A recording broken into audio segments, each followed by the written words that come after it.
Halos 400 ka magbanay ang apektado sa pagbaha sa Pigkawayan, Cotabato. Samtang mayor sa lungsod milusong sa baha, diyang naghatod og hinabang sa mga apektadong residente. Ano ang report? Personal nga gibisita ni Mayor Juanito Agustin sa Pigkawayan, Cotabato ang mga gibaha nga lugar sa sitio Dungguan ug sitio Umargo sa barangay Bulukaon sa lungsod. Human sa kusog nga pag-ulan sa lugar. Milusong sa baha ang mayor dihang gihatdan og hinabang sa lokal nga kagamhanan ang mga apektadong residente.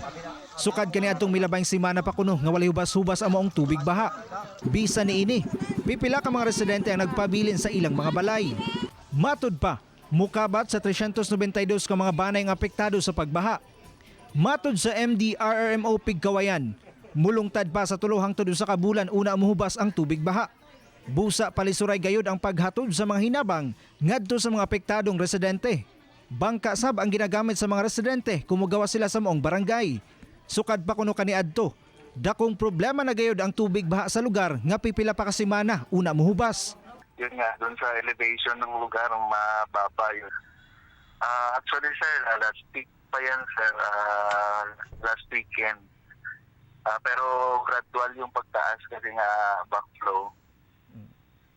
Ngayon medyo mataas pa rin ang level ng tubig doon.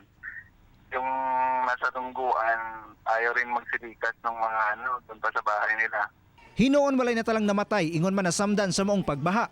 Sa karon, giplanuhan na kuno sa lokal nga kagamhanan ang pagsulbad sa maong problema. So pinag-usapan namin with yung kapitan and with mayor na magkano ng long-term solution na tambakan yung areas dyan na nasa Dungguan and Marcos, medyo evacuate sila. Tapos yung mga canary shield, patalaliman para maka-accommodate siya ng maraming tubig. Ako si Jess, Tony Humamil, para sa One Mindanao.